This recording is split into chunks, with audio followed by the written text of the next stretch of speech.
The migrant situation has been intensifying from what we're hearing. Yeah.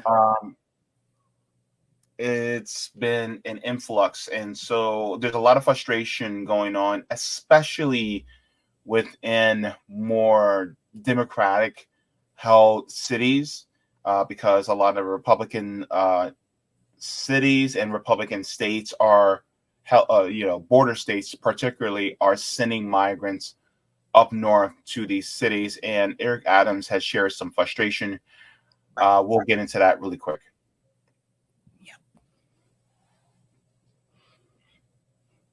Mayors of 3 of the country's biggest cities now say their areas are almost at capacity for handling the surge of migrants currently pouring over the U.S.-Mexico border.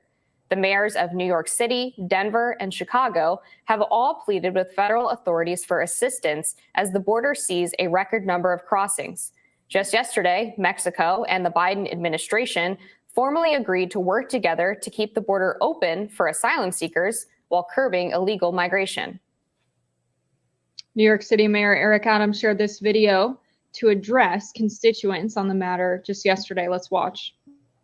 We're seeing the erosion of the quality of life that we've improved on in such a short period of time of this administration. And we have been impacted. For many months, we were able to keep the visualization of this crisis from hitting our streets, but we have reached a breaking point. We're no longer able to do that because of the volume in numbers. Just last week, we had 3,900 people that arrived here. We are averaging anywhere from 2,500 to close to 4,000 a week. And if you do the math, you see that's 8,000 every 2 weeks, potentially 16,000 a month that we must feed, clothe, house, educate children, and all the services that you would give a normal adult. And we're seeing that play out on our streets of New York. And that is what the breaking point looks like, what we are experiencing right now. The Biden administration, meanwhile, warned Texas that it will sue the state if it implements a strict immigration law that would empower state and local law enforcement to arrest, jail, and prosecute migrants suspected of crossing illegally.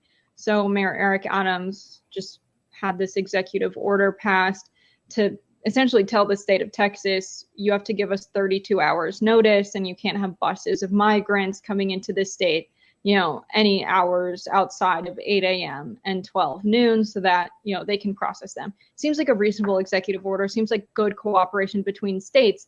But all in all, this isn't an issue that can be resolved by the governor of any particular state, by any mayors, by law enforcement. This is something that needs to be resolved by Congress. Because Babs, your initial thoughts, please. So for people who may not be aware, these are what these mayors refer to as sanctuary cities. So Boston is one of them too.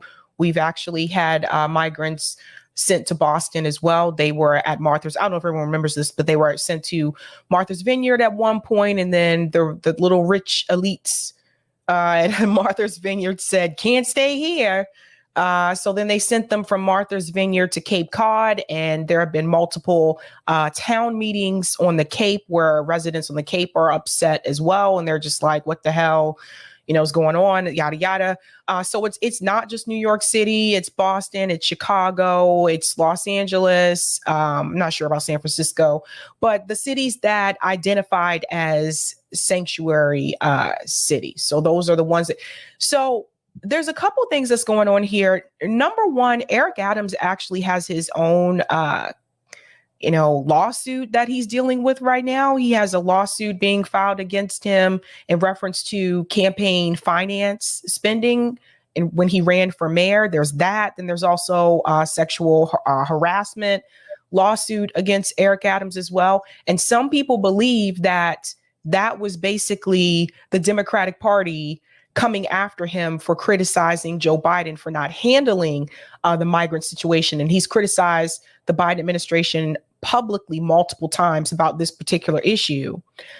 But the problem is, he said they had 3,900 people that came in just, the other day. So the problem that we've been noticing is that a lot of the Black voters, particularly in cities like New York and Chicago, have been very vocal and are very upset that the city or the state is giving money and benefits to migrants that they refuse to give to people who are, born in and raised in those cities, or those who came here legally. So a lot of people are voicing their opinion about this. Africa, Diaspora channel, they've been talking about this heavily. Phil Scott's been talking about this as well, that this is an ongoing issue.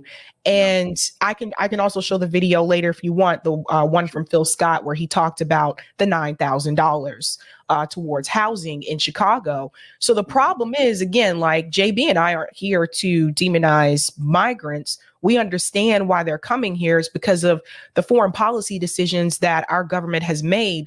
That being said, though, we want to know, or at least I want to know, why you're not willing to do those same types of benefits for the people who were already here. For Black people, for freedmen who were already here, we're not given those benefits. So once again, you'll see some of these videos where Black voters are speaking out and they're saying that, like, once again, Black voters or American freedmen are being pushed to the bottom of the list and everybody else is pushed ahead of us. Yeah. So I just wanted to share this because there is some statistics, because a lot of times people see the influx of migrants coming in and everybody thinks, well, it's because Joe Biden has open borders, right? Or he's just leaving the borders open.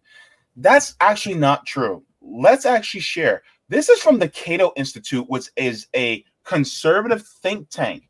And it says new data shows migrants were more likely to be released by Trump than Biden. This is out of them. Right? These are right-wingers. These are neocons, right?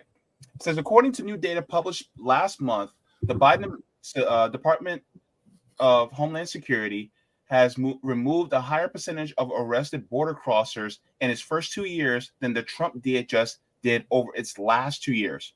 Moreover, migrants were more likely to be released after a border arrest under President Trump than under President Biden. In absolute terms, the Biden DHS is removing 3.5 times as many people per month as the Trump DHS did. These figures are important for the understanding of how each administration has carried out border enforcement. So, if you look at this chart, you can see the encounters. Now, here's the difference, though. The encounters has went up also as well. So, as far as the amount of people that are coming through the border is actually also had an uptick as well. But Biden is still also removing more people than Trump did, even proportionally. So just to let everybody know, Biden and Trump, when we say Biden and Trump are the same, even when it comes to the border, they're relatively the same. Yep. So this is not a Democrat, Republican, like complete difference. There's no difference between them. And let's remember that. I'm sorry, go ahead. And let's remember too that Biden is also adding on to Trump's wall. Yes. So just remember that. One of the things that I see as the issue, and Eric Adams was talking about this, was that he said we have to feed, clothe, and house and educate the people who are coming in. So if they have kids who are under the age of 18, they're school age, they have to be enrolled into the public school system as well. And so these things cost money, and cities and states are federal dollar users, not issuers. So this is money that they have to expend. And so with that, that means that there is less money used for the citizens of that city and state. And I can speak from the education perspective. Mm-hmm. That means that those teachers, those students will have to be enrolled in an ESL program at those public schools, English as a second language programs, which also means this is another reason why a lot of us that live in those particular cities, this is why a lot of the educators have to be certified in ESL now too. Like it's just so much more that you ESL, there's so many different certifications that you have to get now in those particular cities. It's like you can't just have a bachelor's degree and just teach like K through 12. You have to get added certifications. But the thing is that this also puts a strain on the educators as well. The classrooms, particularly in Chicago public schools, the classrooms are already overcrowded. Teachers in Chicago have gone on strike multiple times. And then you add this perspective to it, and they don't want to increase the resources at those schools to help out those teachers. So that's a big part of the problem, because the reality is, like, it's not like they know English when they come here. And so what Eric Adams was basically saying is that if you receive 3,900 people, and let's just say 1,000 of them are K through 12, well, then that's 1,000 extra students that have to be educated in the ESL program.